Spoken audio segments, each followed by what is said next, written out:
Well, thank you again for coming out today.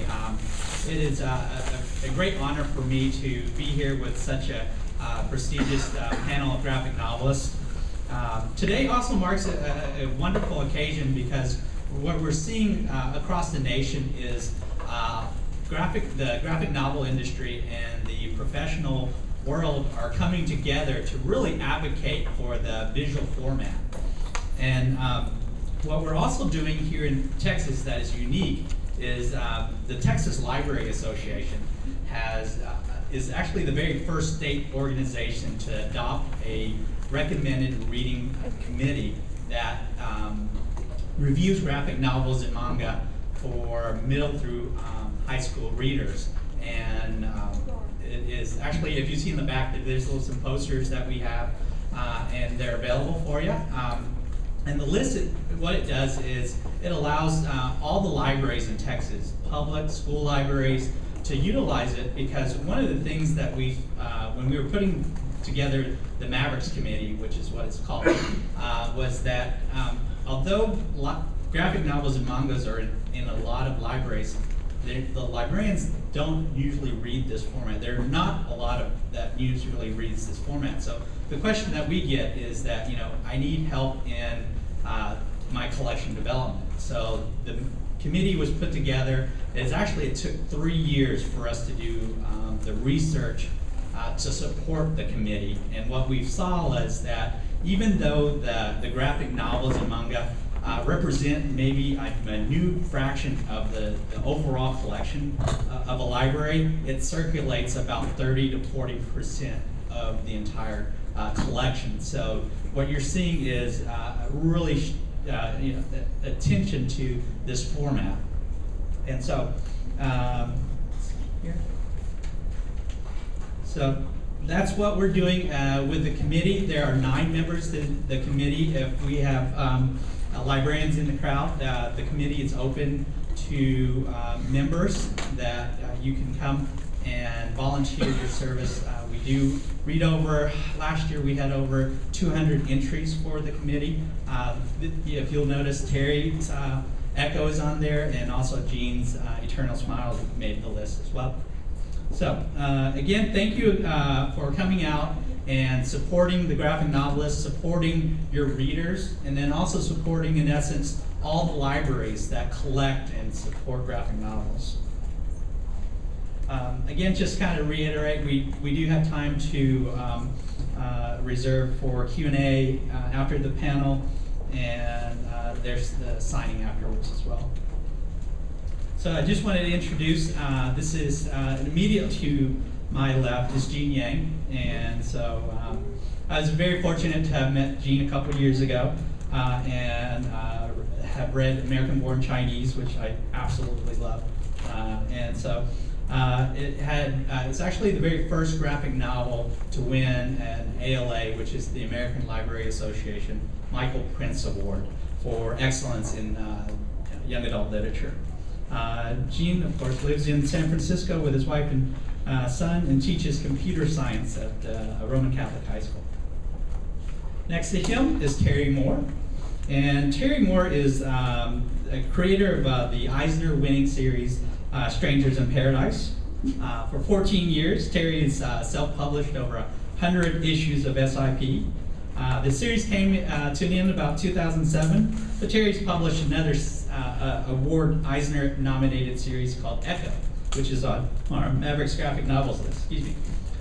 He's also writing for Marvel in the Spider-Man Loves Mary Jane and the smash hit Runaways. Terry, of course, has won numerous awards, the Eisners, the National Cartoon Society Award, a Comic-Con International Inkpot, and 2 GLAAD Awards. Welcome, Terry Moore. Next to Terry is Esther Pearl Watson. And Esther is the creator of Unlovable, loosely based on a teenage late 80s diary she found at a gas station bathroom in the mid-90s. It's raw, giddy, and unpolished, filled like doodles in the margins of high schoolers' notebook. Unflattering 80s fashion and nose-picking are portrayed with equal affections, and a lot of Aquanet. And then next to Esther is Barbara Slate.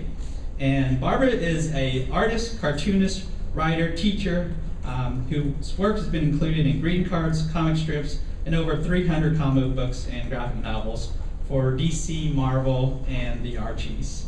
Barbara also conducts a workshop at schools and libraries to jumpstart aspiring graphic novelists. So we welcome all the panelists. All right, so just to kind of get started, just to catch everybody up here, can you kind of go over what current projects that you may be working on or future projects that you have in the pipeline? Should I start? Yeah, sure. Okay, well, I've just finished my book, You Can Do a Graphic Novel. And right now I'm working on a semi-autobiographical book called I Got Married and Other Mistakes. So all you out there, I really recommend it.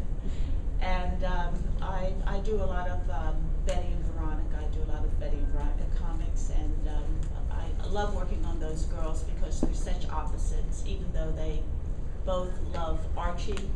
And between you and me, I don't see why. So I don't tell my editor that. But so I spend a lot of time with those two girls, and I like to work on their friendships and put them in really humiliating circumstances so girls can see that no matter what you do and no matter how embarrassing a day at school is, you can actually recover from it and sometimes come out stronger. So that's really what and I'm teaching, doing a lot of teaching how to do a graphic novel. And I hope you will all stay around for my workshop, because I see a lot of people brought sketches, and I'd love to take a look at them. I am, I'm working on another graphic novel right now. I always have like this optimistic idea that I'm going to finish it over the weekend, but I think it's going to take another year. A lot of weekends. It's a lot of weekends. But and I always come up with the craziest ideas when I go for a jog. When the positive endorphins kick in, I get these nutty ideas, and usually the endorphins wear off and I get over the idea. But this time I stuck with it. I was like, no, I am going to make a scratch and sniff Lady Rambo, and it will exist one day. I'm still figuring out what smells I want. And then another project, I love to paint as well, so another project I'm working on is I collect a small town newspaper, and they have the most amazing police blotter. There's a lot of dog bites and kids riding ATV vehicles outside of Allsups, and I just imagine like every single one of these being like these amazing paintings. But yeah, that will exist one day in the future as well, hopefully. That's off the wall. My life is so boring compared to hers. I'm just working on a series called Echo, and I'm actually nearing the end of it. I'm supposed to have it finished by February. So I'm in a constant state of panic, like how to give it a good ending and what comes next. And I have done work for other publishers, Marvel, DC. I've put all that away right now while I focus to try to, finish Echo. And it's always about, the next issue. I work in fear of becoming obsolete because your attention span is so short.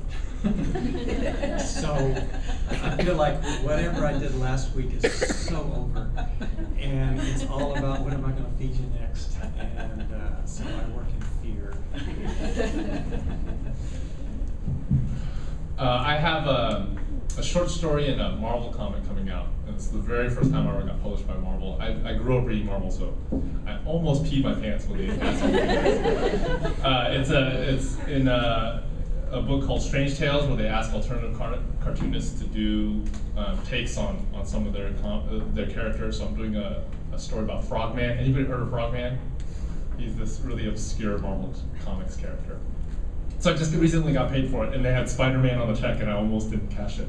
I have a graphic novel coming out that I did with a friend called Level Up. It's about a video game addict who's visited by these angels, and these angels tell him that he has to go to med school. And it's very loosely based on my brother's life. My brother's a doctor. He's like the good Asian son. And then he would just come home and tell me all these crazy stories about med school, so I wanted to put him in a comic. And then I'm also doing a comic that I'm writing and drawing myself that's taking forever about the Boxer Rebellion, which is this war that happened in the year 1900 in China. Excellent. All right, kind of going back, you've all kind of worked in the industry for a while now, and within the last 10, 15 years, you're seeing a lot of growth in like public libraries, school libraries. Can you kind of just go over what your experience is with the industry? Okay. Well, actually, I started working for, I started working for DC Comics in the 80s. I look very young, I know. But I did a comic book called Angel Love, which was about drugs and sex and rock and roll, and it was, after the 9th issue, it was taken off the stands because it was too drugs, sex, and rock and roll, I guess. But I see a tremendous change now. When I started, there were just like maybe 3% to 5% of the comic book reader were girls, and now it's 50%.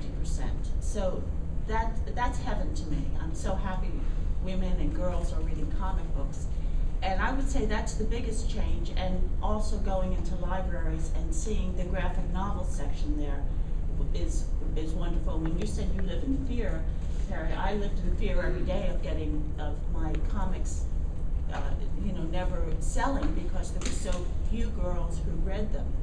And so I would say that that comics are exploding now, and that it really is a career choice. You can really actually make money and live. And we were talking about it earlier. We're not going to be millionaires, but you wake up every day and you do what you love, and that's really the most important thing. So I would say that if you're drawing and you have that passion, that there's actually a place for you in this world. I've seen the publishing industry change in that I began publishing children's books, writing and illustrating children's books, because that's what you did if you were an illustrator. And then what I saw was actually printing became much more affordable, and everybody had their own computer and their own printer, and it became easy to do. Everyone became a designer, and so there's like this explosion in directions you can go in publishing. Not only can you just be a children's book author, illustrator, but I found that you could self-publish your own mini comics if you want and get that out there. And my husband and I began doing that, publishing our own mini comics and sending them to publishing houses. And sometimes they would even see something that we published ourselves, and then they would come to us and say, we want to make this into a published book with their publishing house. And that worked out really well. And what's happening now, which scares some people, is that a lot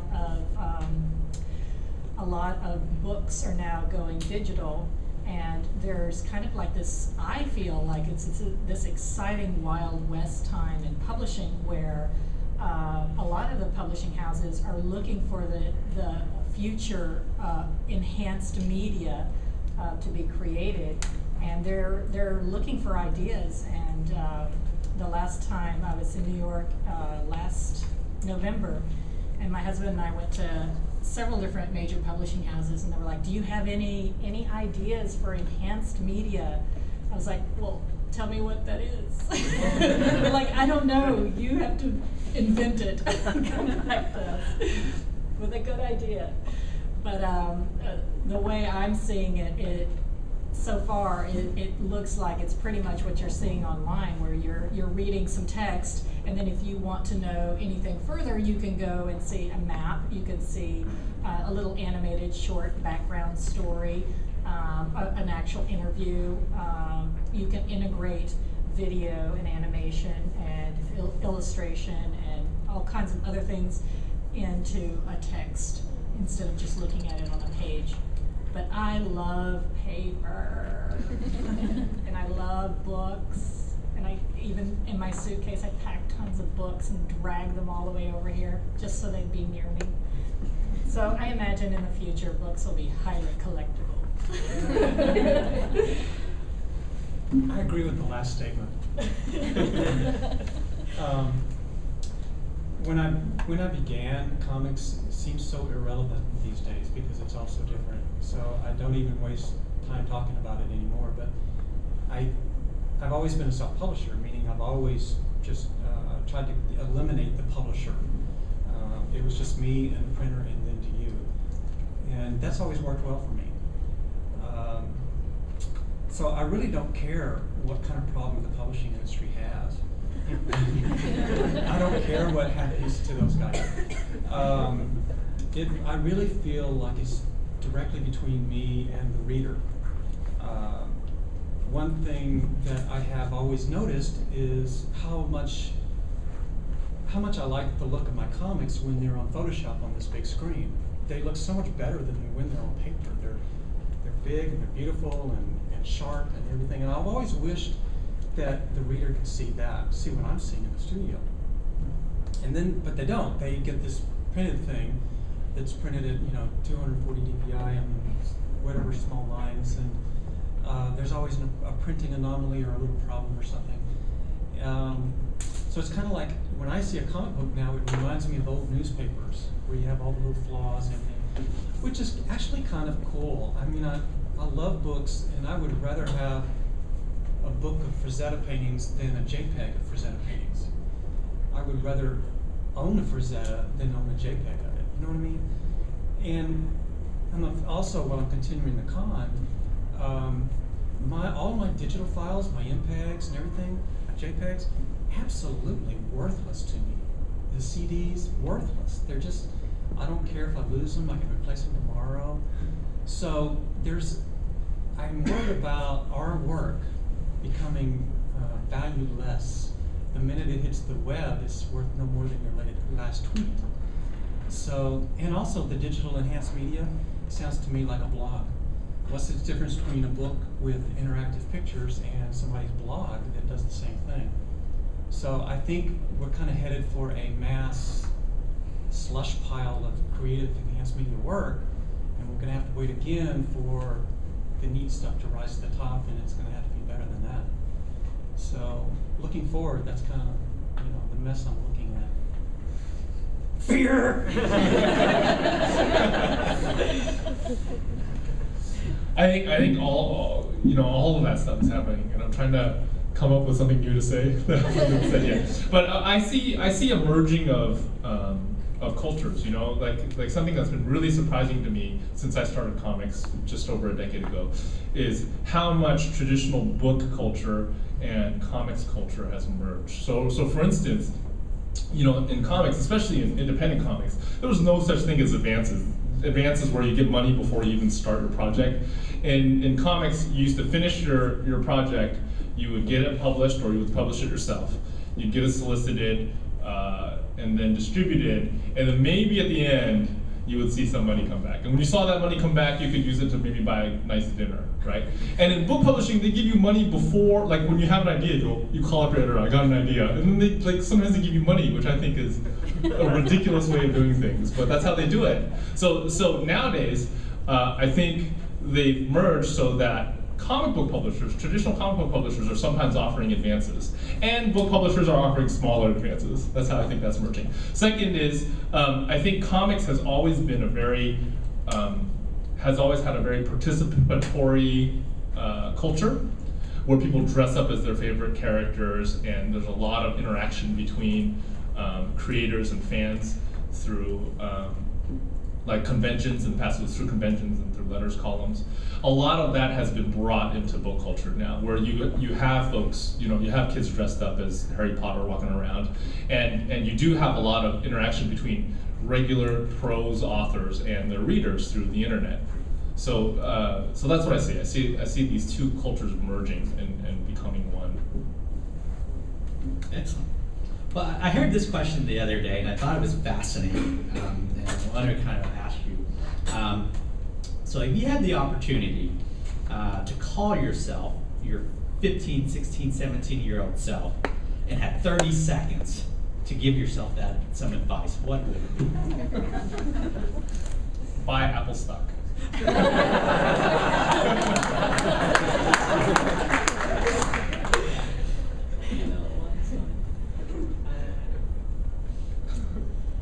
The question is, So basically, if you're talking to yourself. you're talking to your 15, 16-year-old self, and you have a 30-second conversation. You're calling yourself, breaking all the, suspending all those other barriers, like Matrixy. If you could call yourself, what would you tell yourself in that 30 seconds?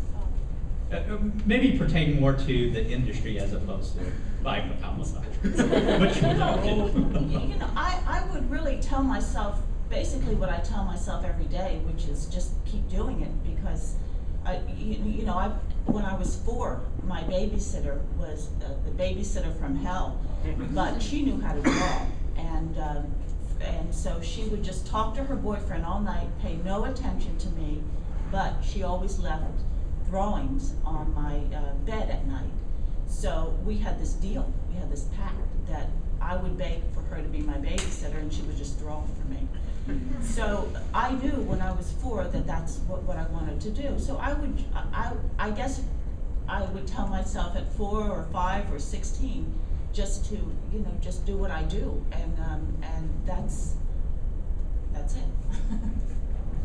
I would tell myself to finish college, because I didn't. I left after my freshman year to be a rock star. How'd that go? Once that worked out, that was plan A, B, and C. There was, But what happens if you get way down the road after college and your dreams work out, and everything you find success? Are you smart enough to handle it? I mean, so many of us are just focused on I just want to get successful. Well, what do you do when you are? What I have found is that people that actually make it in the industry, the ones who have college degrees or did well in college, they're running circles around the rest of us. There are the two biggest names in comics were both summa cum laude at college, Jim Lee and Todd McFarlane. And those were the 2 first guys to become millionaires because they knew what to do with opportunity. And the rest of us are just relying on street smarts or whatever. And those guys studied business and they were super bright. They could have done anything else they wanted to. So once I got to a point where I had a successful career, I really felt the gulf between what I'm capable of conceiving and making happen versus Jim Lee, what he can do. So college was a big launching pad that I just did an end around, and I've regretted it ever since. I actually remember when I was about 13, I was in my room and I was really upset, and I had an imaginary conversation with my future self. and my future self told me, it's going to be okay, just calm down, it's going to be okay. And that's what I would tell my young self now, is everything's going to be okay. Just don't worry about it too much. It's going to be okay. And the interesting thing now, looking back at some of the drawings and writings that I did as a kid, they were comics. I drew comics. I wrote stories. I did lots of drawings, which is basically what I do today. And I find that really interesting that I stayed true to myself. I didn't allow someone to tell me that I should be something other than who I always was and am. So. I think my advice might be close to what Terry says. Not just in terms of getting yourself an education, but specifically educating yourself about money. I think when I was young, especially when I was going through my post-adolescent idealistic phase, I thought, oh, money doesn't matter. You don't have to care about money. But it's actually like so many artists. If you just look, especially in the history of comics, so many artists have been screwed over by people who know how to work money. You know, like almost all the greats have been screwed over by people who know how to work money, except for Will Eisner. Will Eisner actually kept his head together and kept his wallet together, but it was because he knew how to deal with money. So I think that's probably what I tell my younger self, that knowing your way around money actually, in a sense, frees you as an artist. Those are great answers. What I've noticed in a lot of the cons now is just, and this has always been the case, is how accessible creators and writers are. And you go down Artist Alley and you can meet all your fan favorites. Can you kind of describe going through that? And Gene and I talked about this, that there's some really crazy fanboys and fangirls out there. Any unique stories you want to share?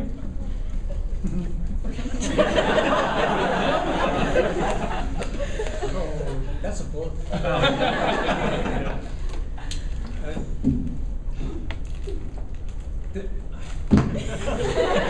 Where do you begin?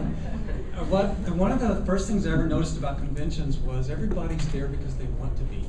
So, coming from 2 previous careers that had a bunch of sourpusses in them, I found comics refreshing, and it was, brought the fresh air. And going to a convention is just, if you're not claustrophobic and you hydrate, you're going to have a good time. And for some reason, comics can be like every kind of marching parade all happening at the same time on the same day in the same building, and everybody's just wearing their personality on their sleeve. But I think my favorite table visitor was a person who didn't have any sleeves to put their personality on. We were in California, which is the land of sane people, and they have a really high percentage of good-looking people there because good-looking people have been migrating to California for the last 100 years. And they're having babies who become these gorgeous valets and desk clerks and lunatics. So, one young lady was tall and just absolutely gorgeous, but I mean completely out of her mind. Her elevator didn't go all the way to the top. Okay? She wasn't wrapped too tight. And she was wearing nothing but her Victoria's Secret underwear and a little fuzzy bunny ball on the back of her back that was glued to her tattoo on the small of her back. So she's just kind of walking around like she's had a valiant breakfast. She's kind of going from table to table and everybody's looking. And then for some reason she comes to my table because, I have the book about girls. And she starts talking to me for 10 minutes. And I'm a middle-aged married guy who doesn't want any embarrassing pictures on the internet. So I spent 10 minutes looking straight into the eyes of this beautiful half-naked person who's leaning over and talking to me like this. And I noticed out through the periphery of my vision that everybody has given her like 20 feet. Nobody wants to get near this girl, nobody wants any trouble, but all those guys behind me on the next row of booths, they're all behind her going. And I'm just looking at the eye contact, yes. Until she, wandered off and I never saw her again. She may have come back the next year clothed and I didn't recognize her. I can't imagine talking that story. Only in California. That's never happened in Texas. I had some crazy fan mail from the Midwest. I live in California. So crazy people are definitely not isolated to California. I think they're all over America. So I had some fan mail where it was really early in my career where, I did Gordon Yamamoto and it sold like 300 copies maybe. So one of those people who bought one of the 300 copies that sold sent me this giant box with, she had written Valentines to each of the characters in my book, and she also sent me like the stuffed slug. I don't know why, but she sent me a stuffed slug and some pencil sharpeners, and she wrote this really long letter in by hand, like a 20-page letter by hand, about how she just can't find any good cornbread. And at the time, I had gotten only like 3 pieces of fan mail, so I wrote her back. And it didn't get much better than that. It was just, it kept being like that. It was like the next one was about how she couldn't find any hairspray, and eventually we just sort of drifted apart. I've been very fortunate. I got, when I started with Angel Love, my fan mail was really from girls who related to Angel in a very strong way. So it wasn't as weird or crazy as it was sad that Angel's my best friend. I got letters from girls and who had abusive homes, which was terrifying to me because, a cartoon is this child's best friend, and she's getting abused. So I had a problem trying to figure out how to help that person, and I did answer every letter that I got, not directly, but in each series I would answer each child. But the ones that were more that were scary, I tried to get in touch with facilities nearby to check on them. So my fan mail was more that. I don't think. I mean, of course, there's some crazy ones, but mostly it was more serious. When I first published my Unlovable mini comic, it started off as just a comic, and it cost me a lot of money. I went to an offset printer and had them print the cover, and it cost a lot of money. And I had to explain to my husband Mark why it was important enough to spend that much money making 1,000 copies of Unlovable that was sitting in our garage. And then the next year I wanted to do one a year. So the next year I did issue number 2, Turd Alert. And I had to explain to my husband why it was really important to spend another, $1,500 on Unlovable issue 2, and there's thousands more sitting in the garage. And every year we'd go to Alternative Press Expo in San Francisco, and we set up a table with our little mini comics out. And I remember I was trying to talk Mark into doing issue 3, and he's like, no! He's like, forget it, it just costs too much money, and they're not even selling. And then all of a sudden, Matt Groening, the creator of The Simpsons, came to the table, and and he goes, oh, who wrote Unlovable? Is Esther here? And Mark's like, there she is. And he was like, oh my gosh, you made issue 2. And he grabbed my hand and he kissed it and he said, thank you. And he said, are you gonna do an issue 3? And I was like, yes. I'm gonna do an issue 3. And he goes, and he bought like tons of copies, and he goes, I give them to my sister Lisa, and I send them to Linda Berry, and he goes, these are the funniest comics. And he said, I'll be back next year, and I'm going to look for issue 3. And I was like, yes. But another favorite moment of mine is we go to Comic-Con in San Diego, and I am very claustrophobic, and it's super packed with people in costumes, and you just kind of get pushed towards the entertainment area. And we have a booth that we share with a bunch of other alternative comic artists.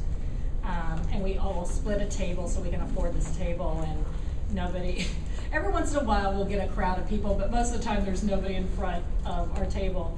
And one year somebody threw up in front of our table, and so Worst table ever. I know, so no one's getting to come to our table and buy comics and just spend all this money. And we thought, well, surely somebody will come by and clean it up, and nobody was coming by. We were just standing there watching people accidentally walk into the vomit. And so we're like, maybe we should make a sign. And so we wrote, warning, vomit, and we stuck it in the vomit.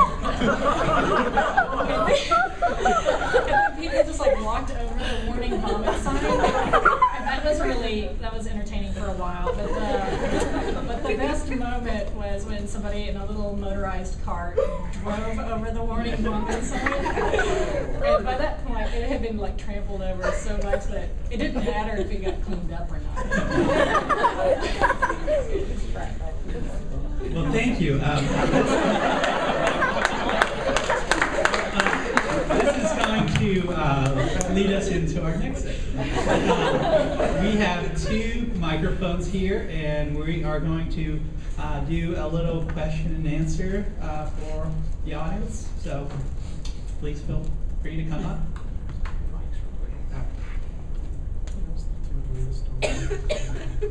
Do we need to do door prizes?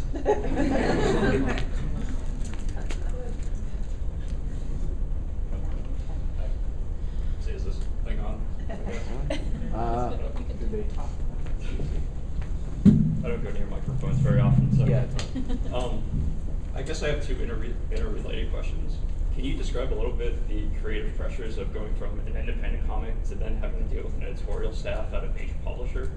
And also, what is, in terms of how it's affecting the industry, what are your feelings in regards to the major publishers coupling with, like, Warner Brothers coupling with DC and Marvel coupling with Disney, how that affects both the industry and as independent creators, how that affects your work as well?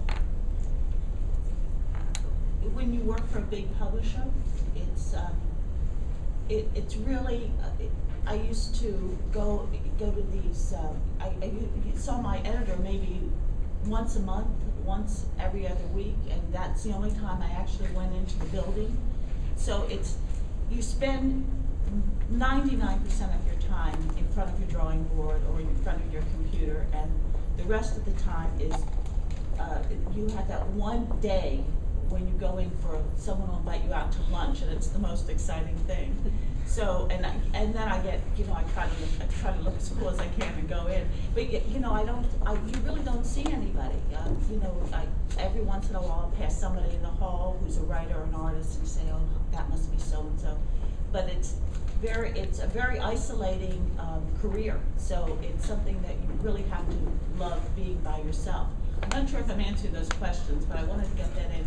But as far as the giants, Disney going with Marvel, I hate it, actually. I think it's, I like that. I would love to have more of an opportunity to have smaller, independent places where you could actually make a living. So Marvel going with Disney just seems so mammoth, and Warner has been with DC for a very long time. So, and they're pretty separate, but they're still owned by the biggest.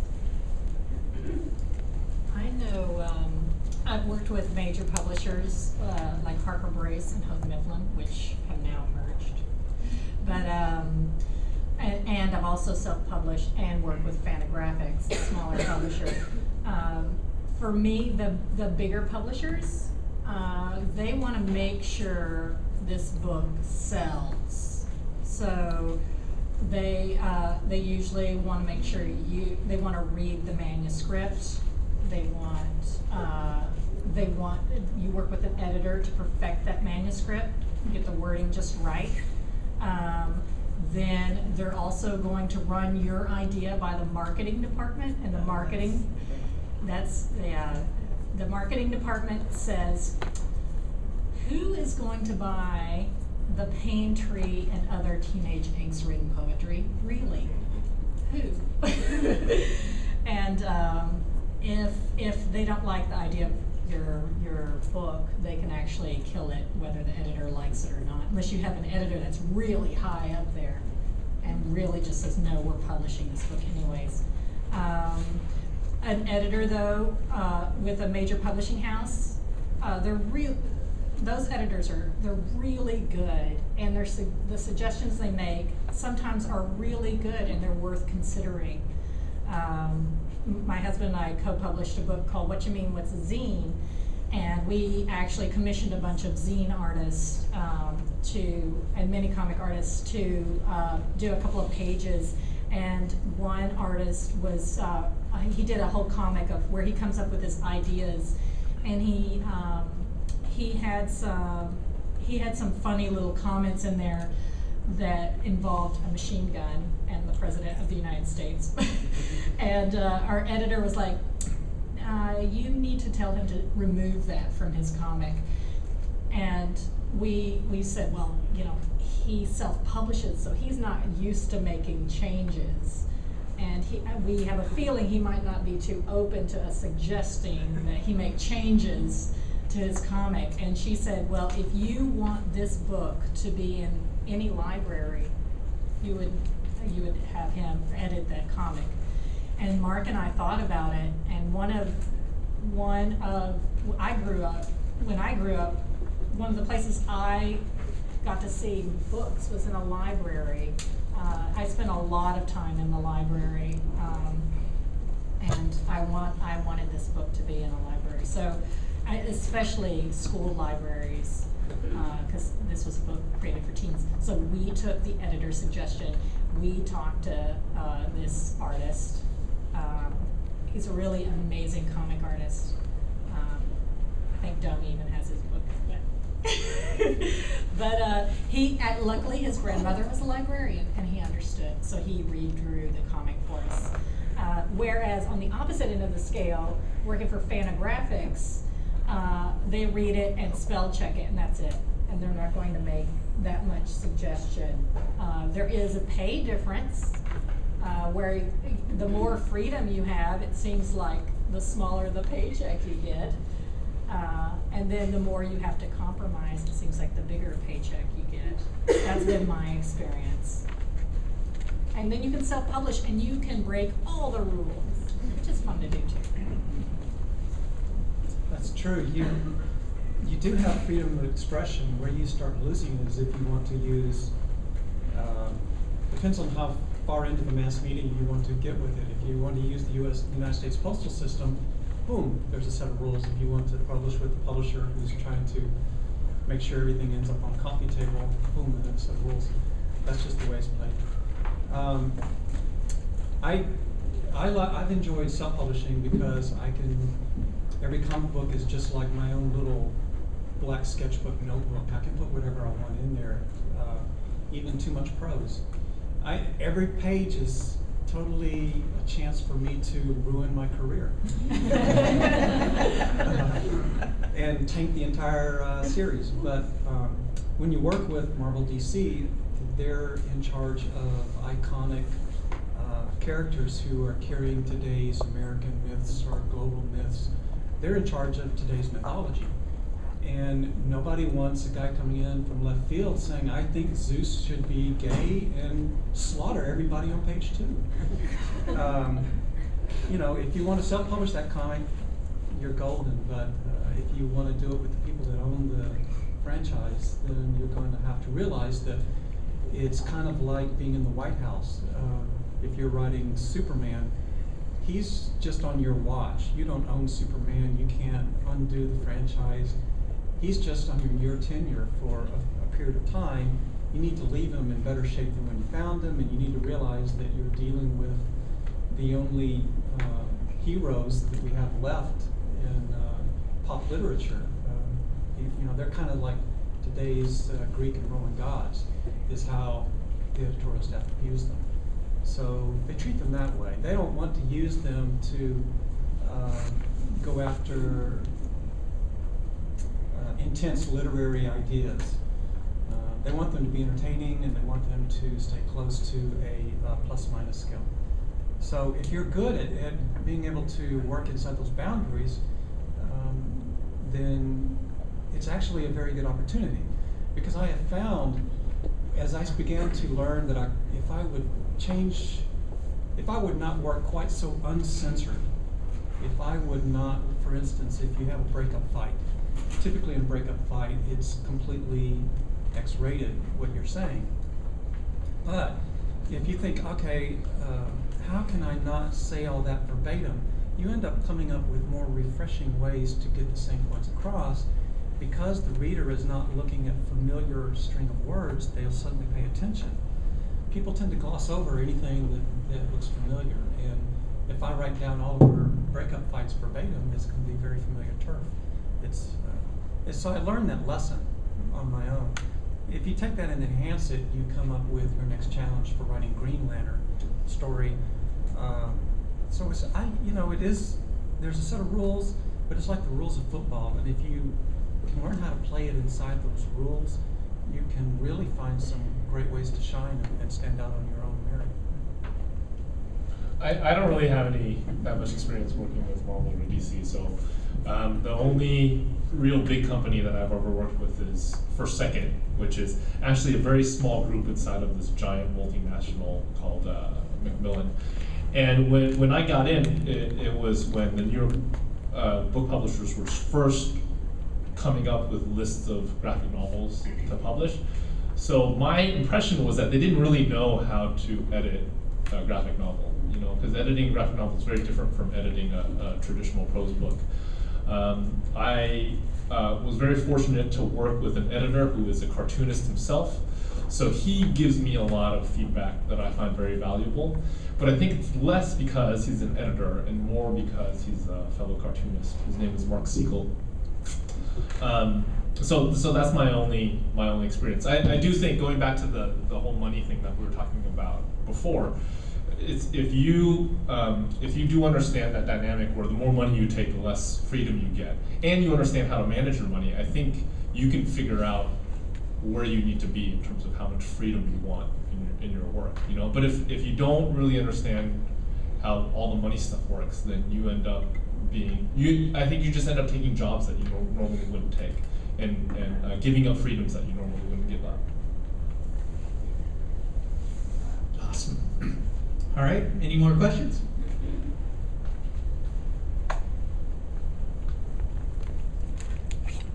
I was just going to say, as a fan, and perhaps even as a female fan, I find comics and their adaptation into films and movies, whether it's independents like Persepolis or Scott Pilgrim lately, kind of a double-edged sword. On one hand, I see it adding a lot of legitimacy to the form and like making it more popular and mass media so that it is in more libraries and that sort of thing. And then on the other hand, I see it kind of subverting it and turning it into the sort of fan stuff that it kind of wasn't before. So I just wanted to see from your side of the table what that's like in thinking about either potentially if your stuff has been optioned or that sort of thing, and how you see the interplay between the comic book medium and the film industry.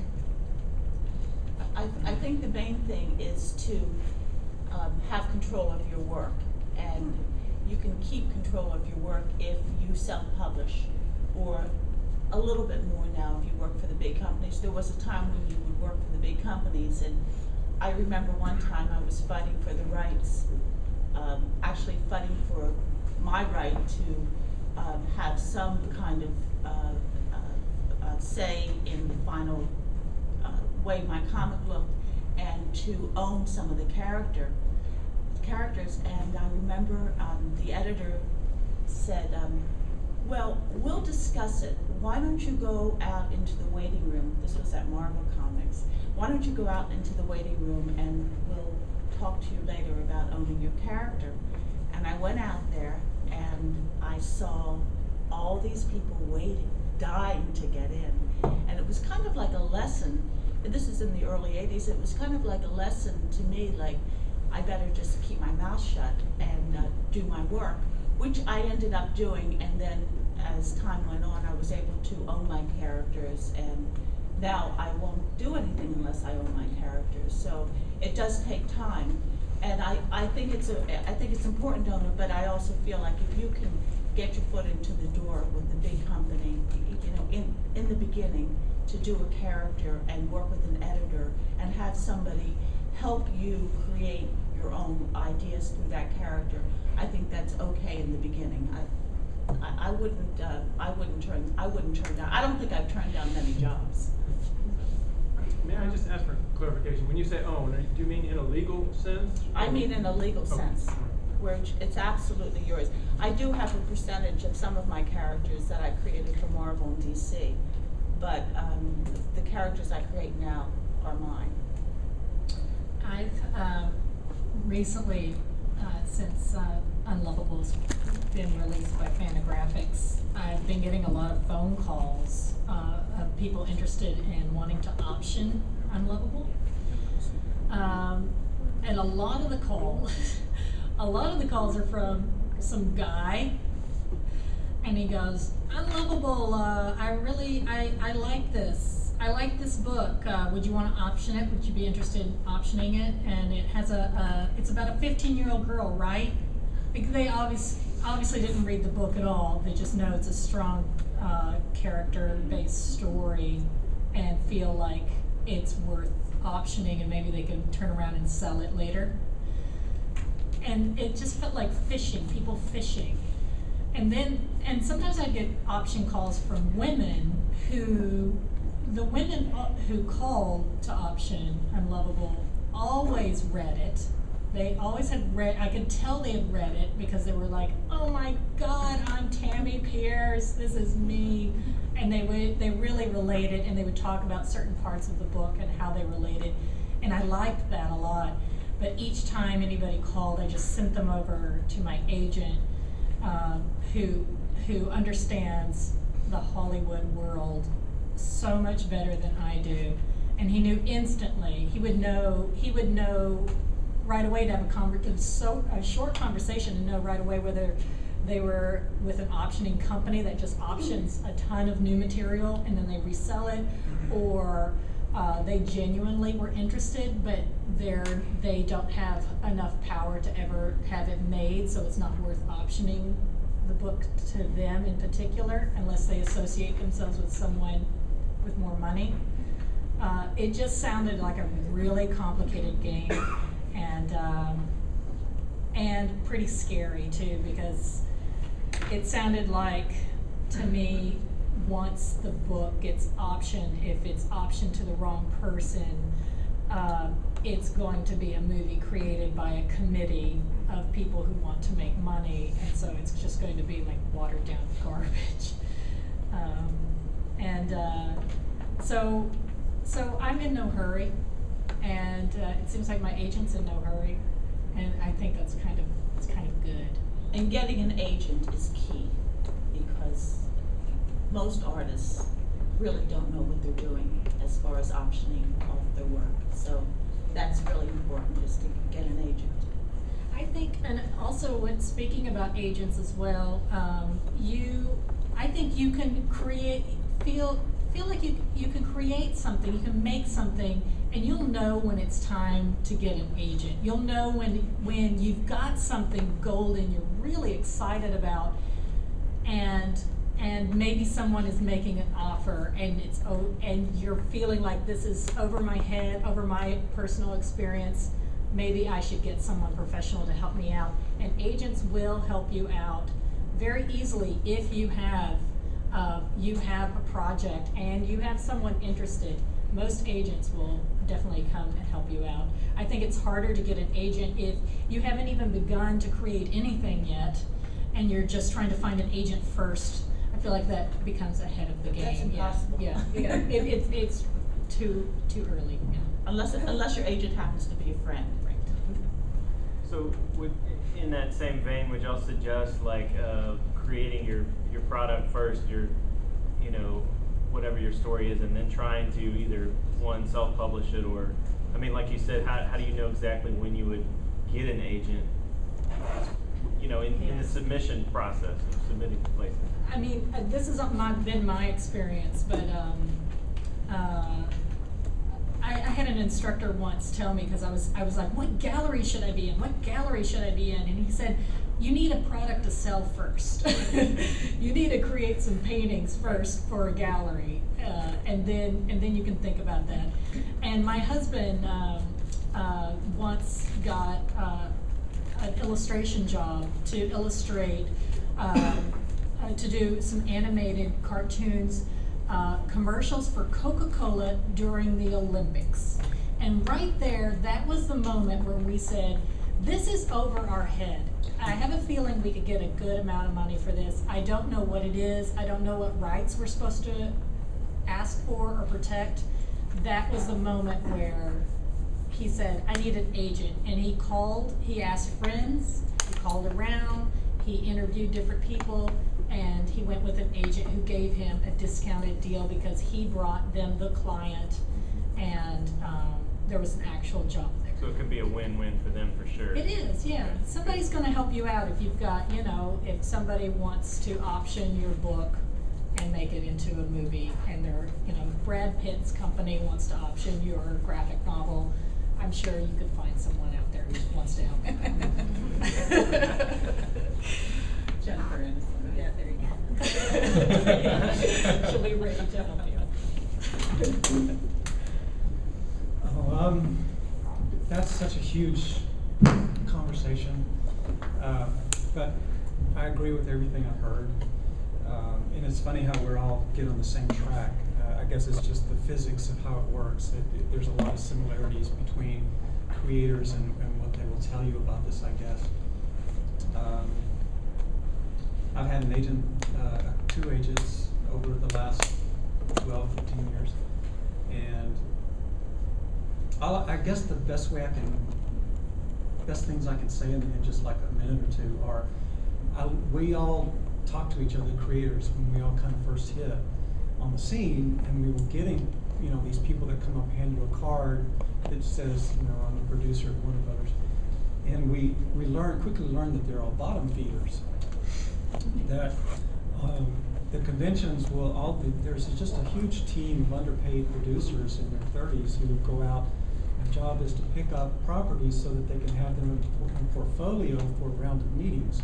And in the meetings, it goes very quickly. They say, what do you have? I have one of these, I have one of these, I have one of these, I have one of these. And it's no, no, no, no, no. And then that goes into a drawer, and then that's the last time anybody talks about your story.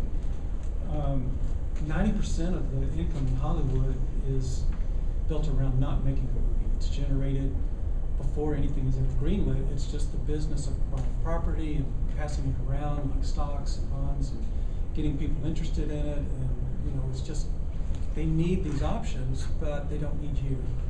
And that's why there's the running joke in Hollywood is that every movie ends up wanting to be about a boy and his dog.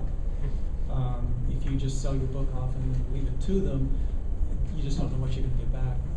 Sometimes I'm thrilled at what we get, like Scott Pilgrim, I think, is wonderful. I really enjoyed that movie, and I'm glad that somebody made it. But it is, it is a minefield. And on the other hand, you have to remember that nobody in Hollywood actually likes authors. Even if you were, the #1 selling New York Times guy and you sold your book, they want your book, they don't want you. They don't want your ideas. If you ask an author what his book is about, you will get a 20-minute answer about relationships and dynamics. Ask somebody in Hollywood, it takes 5 seconds to explain what that book is. It's about vengeance. And then they'll just take the vengeance theme and then run with it, and blah, blah, blah. So that's why you need your agent. You get an agent, it's time to get an agent when the agent knows who you are and what your work is. When they've heard the buzz about your stuff, and you don't have to talk them into it. And you've got an offer from somebody that's not a bottom feeder. Somebody says, well, listen, I'm calling from so-and-so's office, and you've heard of so-and-so. They want to set up a meeting, and then they give you this offer of, I want to option your book for $5,000. And that's a really bad deal, because that takes your rights away for $5,000 for a year and a half. But how do you counter that? So that's when you get somebody else that works down the street from him, and then they can go to lunch and talk about their Porsches and everything else. And in the last second, they talk about you when he's got them in a good mood, and they says, this is up and coming. This is why I think it's worth more than bottom feeder. And you let them do their thing, and you just hope that the agent you picked is working on the future you want. And hopefully your future does not involve moving to Hollywood, because how many people have we seen move out there and disappear off the face of the planet? So my goal all along has been to stay in the middle of America and have a quiet life and just make books. And whatever happens to those books is beyond my control. I don't have a lot of experience with options and that sort of thing. I did get one offer from a large company, and I was really excited about it. This was right after American Born Chinese came out. And then my agent told me they were looking for a Chinese-themed property for the Olympics in 2008. And I went, oh, that's okay.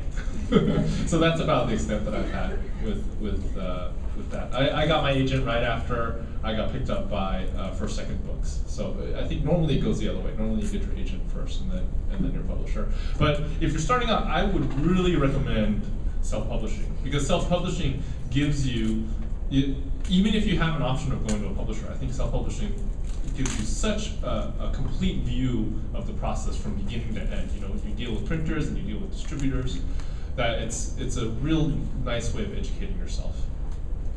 But even if you self-publish, don't forget to get feedback. It's really important that somebody reads your work, because your brilliant words, what you think is really important, if somebody reads it, friends, relatives, anybody, let them read it and find somebody who can give you the truth and give you real feedback. Because most of your friends just think you're really wonderful and brilliant and don't want to hurt your feelings. But it's really important to get feedback, no matter what. If you don't have an editor, then get somebody who really will give it to you straight.